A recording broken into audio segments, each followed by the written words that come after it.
One of the most eagerly anticipated holiday traditions at Holiday Pops concerts for a lot of our audience is our version, the Boston Pops version of Clement Moore's classic poem, A Visit from St. Nicholas, known to more people perhaps better as "'Twas the Night Before Christmas."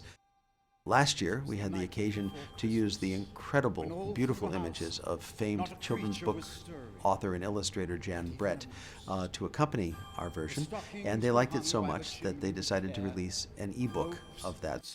In the book, you will see Jan's gorgeous illustrations, the voice of famed Broadway actor Jim Dale reciting Clement Moore's classic poem, and the music of the Boston Pops. And to celebrate that, of course, we will be performing "'Twas the Night Before Christmas" on all of our concerts this season. Well, when I was a little kid, I had an odd habit of memorizing poetry. I memorized long strands of poetry long before I could actually read them, and I think "A Visit from St. Nicholas" must have been one of the very first poems that I learned. There was a tradition every year in our house on Christmas Eve of the reading of the poem, usually gathered around the Christmas tree or gathered around the piano where my 7-year-old self was busy banging out Christmas carols. We got a little older, and my brother and I took turns doing the reading, and my parents gladly passed the responsibility over. And I look forward to doing the same thing with my own children. When what to my wondering eyes should appear but a miniature sleigh and 8 tiny reindeer with a little old... Clement Clark Moore was born in New York City, in the area we now know as Chelsea, in 1779. And he penned this piece in 1822 for his 2 little children to be read to them. He was kind of pleased with it, so he had it published in a local newspaper. He was at that point a professor of classics at a seminary in New York City. It turned out to be quite popular, but it was over 20 years. He was 43 when he wrote the poem, and 65 when he admitted to writing the poem.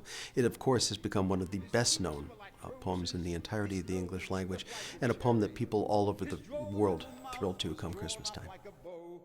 Well, Joe Reisman was an incredibly successful music producer, composer, and arranger who worked in Hollywood in the 50s, 60s, 70s. He was a close friend of John Williams, and in the mid-1980s, John asked him to write a setting of the poem. Joe did, I believe, finishing it in 1985, only a couple of years before his death in 1987.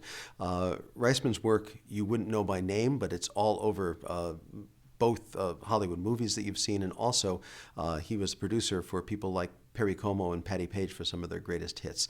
We're glad to have this piece. It is specifically written for the Boston Pops. No one else has this particular version of the work. Like the down on a thistle, but I heard him exclaim as he... We have, over the last few years, developed such wonderful capacity for visual elements in our concerts at the Boston Pops that it's really not as much of a challenge as you might expect. The biggest challenge is keeping the orchestra together, which is the usual job of the conductor, and also keeping the narrator with the orchestra. Sometimes, in the case of a professional narrator like the wonderful Jim Dale, who reads it on our ebook version, there's no problem at all. Sometimes when you have someone who is not used to standing on stage in front of lots of people and reciting along with an orchestra, it's a bit more of a challenge. The visual images are actually coordinated with us. I perform the piece as we would even if there were no pictures, and our technical crew is responsible, if you will, for turning the page and showing the story, the illustration that goes along with that part of the story. Oh, there have been so many people who have added special spins to their reading of this poem.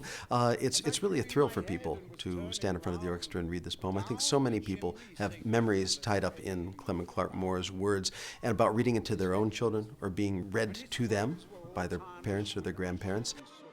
Some of the most memorable, everybody from Conan O'Brien to Ben Affleck to Peter Lynch of Fidelity Investments to John Kenneth Galbraith to Charles Osgood. I have to say one of my most memorable narrative experiences was with the comedian Dom DeLuise. That took place in Schenectady. And, well, let's say that Dom turned this beautiful poem into a stand-up routine, but most of our narrators have taken a more conventional sort of viewpoint. Jim Dale, I've known his name since, of course, he starred in Barnum way back, what was that, in the 70s on Broadway? Most recently, and for a whole new generation, he is the Grammy Award-winning narrator of the Harry Potter audiobooks, and so has thus, thrilled with his acting abilities another generation of listeners. He was Jan's suggestion for narrator, and he gladly took it on, and he's a real pro. He was really fun to work with, and it came together very, very quickly. Jan I've known for years. She is a longtime member of the BSO family and the Boston Pops. She's a trustee of our esteemed organization, and her husband, Joe Hearn, is a bass player in the Boston Symphony Orchestra. So they have been great friends, great supporters of not only the Boston Pops and Boston Symphony, but me personally, and it's great to have a chance to do something professionally with someone who is arguably the best-known children's book illustrator in the whole world. And by the way, one of the things about Jan's work that I really find fascinating for those people who are big BSO fans is that if you look at the images she uses for telling the story, you'll notice that A Visit from St. Nicholas in this case is set right in downtown Stockbridge, so there should be some familiar sights for all Tanglewood fans. As dry leaves that before the wild hurricane fly, when they meet with an obstacle, mount to the sky, so up to the house. I do have some favorite Jan Brett stories, or more correctly, my 19-month-old son Kellen has some favorite Jan Brett stories. He's particularly fond of the mitten and the hat. And the thing he likes most about the mitten is waiting for it. He waits the entire book through for when the bear goes, achoo, so he can go achoo. So there you are. Thank you, Jan, for giving us hours of distraction with our little one. Merry Christmas